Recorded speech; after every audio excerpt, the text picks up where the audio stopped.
एक बार की बात है, एक राजा की 12 सुंदर पुत्रियां थीं। वो उन्हें बहुत प्यार करता था और उनकी सुरक्षा के लिए बहुत चिंतित था। इसलिए वो उनके शयन कक्ष का दरवाजा रात को बंद कर दिया करता था। हालांकि हर सुबह वो देखता कि उनके जूते पूरी तरह से फटे हुए हैं, जैसे कि वो रात को कहीं बाहर गई हों।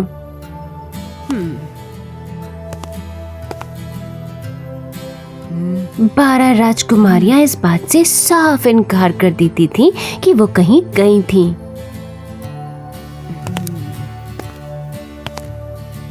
हर रोज मुझे अपनी पुत्रियों के लिए नए जूते लेने पड़ते हैं, क्योंकि वो रात में उन्हें बाहर पहन कर जाती हैं। मुझे देखना ही होगा कि वो कहाँ जाती हैं और आखिर क्या करती हैं।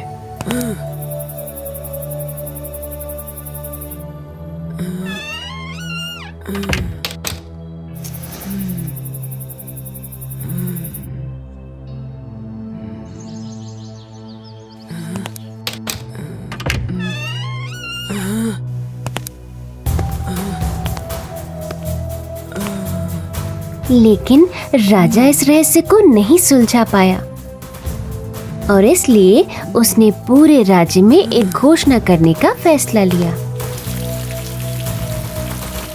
जो भी इस बात का पता लगाएगा कि मेरी पुत्रियां रात में कहाँ जाती हैं, मैं उसकी शादी अपनी किसी एक पुत्री से करा दूंगा और एक दिन वो इस राज्य का राजा बन जाएगा। दूर दूर से बहुत से नौजवान राजकुमार आए और इस रहस्य को सुलझाने की कोशिश की। राजा ने उन सभी को राजकुमारियों के पास वाले कक्ष में 3 दिनों तक सोने की अनुमति दी, ताकि वो देख सकें कि राजकुमारियां रात में कहाँ जाती हैं। लेकिन सबसे बड़ी राजकुमारी उन सबको मदिरा पिला देती, जिससे कि वो सब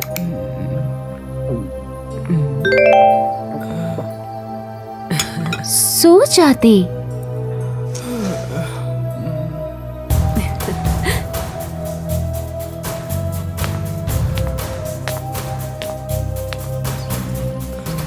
और फिर वहाँ जो भी होता उन्हें कुछ नहीं पता चलता।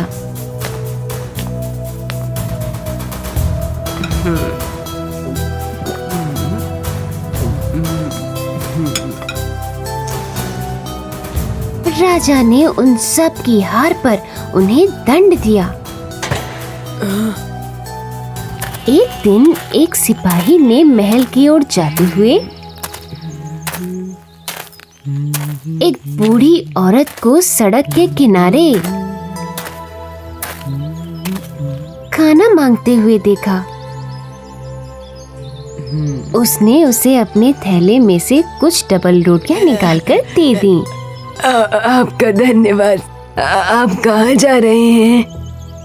मैं युद्ध में घायल हो गया था, इसलिए मैं अब और नहीं लड़ सकता। अब मेरे पास करने के लिए कुछ नहीं है, तो सोचा जाकर राजा की पुत्रियों का रहस्य ही सुलझा कर देखता हूँ। हो सकता है कि मैं भी एक दिन राजा बन जाऊँ। वैसे ये काम ज्यादा मुश्किल नहीं है, बस ये ध्यान रहे कि बड़ी राजकुमारी जो मदिरा आपको देंगी वो आपको बिल्कुल नहीं पीनी है। ये पोशाक लीजिए, इसे पहनकर आप अदृश्य हो जाएंगे और जहाँ राजकुमारियाँ जाएंगी वहाँ आप उनका पीछा कर पाएंगे। आपका धन्यवाद माता जी, मैं आपकी बातों का ध्यान रखूंगा।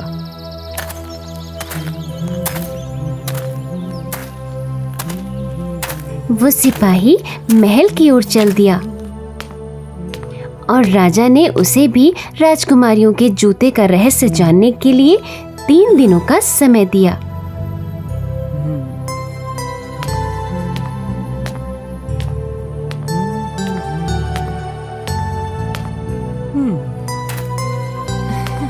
जब बड़ी राजकुमारी ने उसे मदिरा भेंट की, तो उसे उस बूढ़ी महिला की बात याद आ गई और उसने मदिरा पीने का नाटक किया।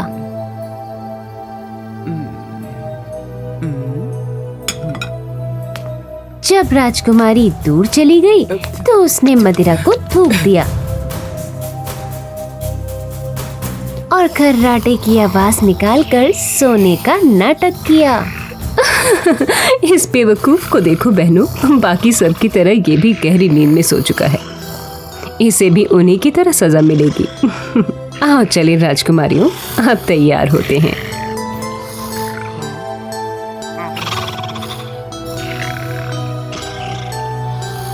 सभी बहनों ने एक से एक खूबसूरत पोशाकें पहनी और फिर अपने जूते पहने।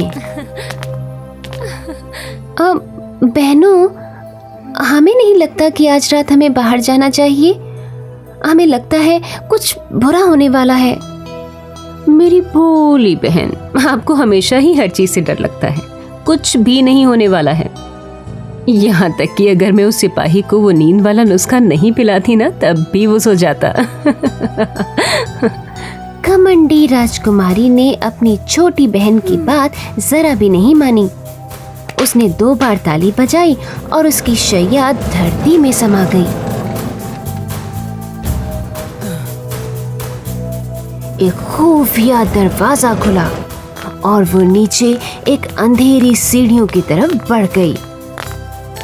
जैसे ही सिपाही ने देखा कि वो सब जा रही थी, उसने अपनी जादुई पोशाक पहनी और सीढ़ियों की तरफ उनका पीछा किया। हालांकि जब वो आधे रास्ते में पहुंचे, तब गलती से सिपाही का पैर छोटी राजकुमारी की पोशाक पर पड़ गया। ओह! किसी ने हमारी पोशाक पर पैर रखा है। बेकार की बातें मत करो बहन, आपके पीछे कोई भी नहीं है। आपकी पोशाक शायद किसी कील में फंस गई होगी। जैसे ही वो आखिरी सीढ़ी पर पहुंची, उन्होंने जादुई जंगल में प्रवेश किया, जहाँ पेड़ों पर चांदी की पत्तियां उगी थीं। वो इतनी सुंदर थी कि सिपाही उन्हें तोड़ना चाहता था। जब उसने ऐसा किया तो पेड़ की डाल चुटक गई और बहुत जोर की आवाज हुई। ओह, ये आवाज कैसी थी? ये आवाज तो राजकुमारों की होगी। वो बहुत खुश है ना, क्योंकि हम आ गए हैं। जब वो सब एक सोने के जंगल और फिर एक हीरों वाले जंगल से गुजरे, तो सिपाही ने अपने साथ ले जाने के लिए कुछ और डालें तोड़ ली। हर बार छोटी राजकुमारी ने वो आवाजें सुनी और उसे चिंता हुई कि कुछ तो गड़बड़ है, लेकिन बड़ी राजकुमारी ने उसकी एक न सुनी। आखिरकार वो एक झील के पास पहुंचे, जहां हर एक राजकुमारी एक सुंदर राजकुमार के साथ नाव में चढ़ गई। सिपाही सबसे छोटी राजकुमारी की नाव में चढ़ गया।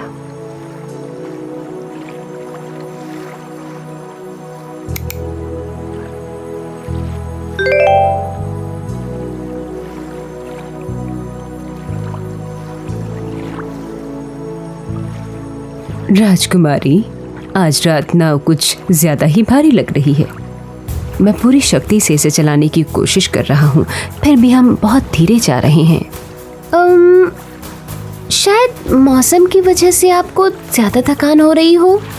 आज रात बहुत गर्मी है ना। वो सब एक भव्य महल में जा पहुंचे, जहां सभी राजकुमारियों ने अपने राजकुमारों के साथ एक शानदार सभा में नृत्य किया। सिपाही उन्हें हर समय देखता रहा और उसने भी थोड़ा नृत्य किया।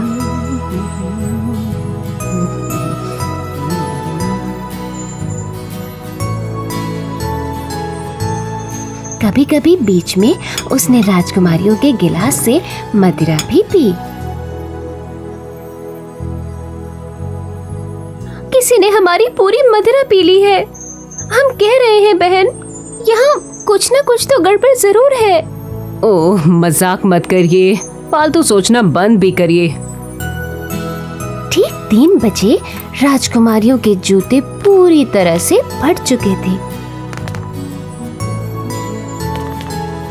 और राजकुमार उन्हें वापस झील के पार छोड़ आए।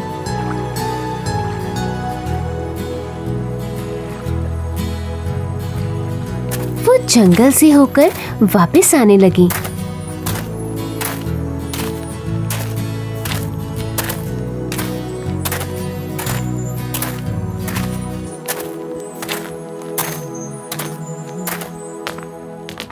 सिपाही दौड़कर उन राजकुमारियों से पहले पहुंच गया और सीढ़ियों के ऊपर चढ़ गया ताकि वो उनसे पहले अपने बिस्तर तक पहुंच जाए।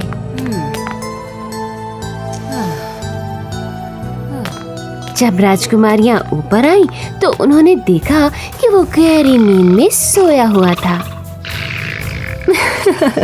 देखा बहन, सब कुछ बिल्कुल ठीक है। इस मूर्ख सिपाही को जरा भी अंदाजा नहीं है कि हम कहाँ गए थे।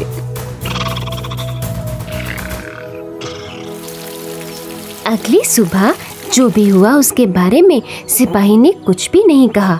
वो अगली और 2 रातों तक राजकुमारियों का पीछा करना चाहता था और उसने यही किया। साथ ही सुंदर वृक्षों से कुछ और पत्तियां भी तोड़ी और आखिरी रात को उसने शाही दावत से एक सोने का गिलास भी उठा लिया था। हर बार वो राजकुमारियों के वापस आने से पहले ही आ जाता था ताकि उनको शक ना हो कि वो उनका पीछा कर रहा है। आखिरकार सिपाही का वक्त अब समाप्त हो चुका था। 3 रातें बीत चुकी हैं सिपाही। क्या आपको पता चला कि मेरी पुत्रियां रात में कहाँ जाती हैं और हर सुबह उनके जूते इतने फटे हुए क्यों होते हैं? वो महल के अंदर एक खुफिया रास्ते से होकर चांदी, सोने और हीरे की पत्तियों वाले 3 अलग-अलग जंगलों से गुजरते हुए झील के दूसरी ओर एक महल में जाती हैं, जहां वो सारी रात राजकुमारों के साथ नृत्य करती हैं। महाराज, हम आप पर कैसे विश्वास करें? आपके पास इस बात का क्या सबूत है? ये रही वो चांदी, सोने की पत्ती और एक हीरे की पत्ती। मैं आपके लिए शाही दावत से ये सोने का गिलास भी लाया हूँ। क्या ये सच है मेरी पुत्रियों? क्या आपने सारी रातें नृत्य करते हुए बिताई? सिपाही ने जो भी कहा हम उससे इनकार नहीं कर सकते पिताजी। आपको आपका इनाम जरूर मिलेगा सिपाही। आप अपनी राजकुमारी चुन सकते हैं। मैं अब उतना जवान नहीं हूँ, इसलिए मैं सबसे बड़ी राजकुमारी से विवाह करना चाहूँगा।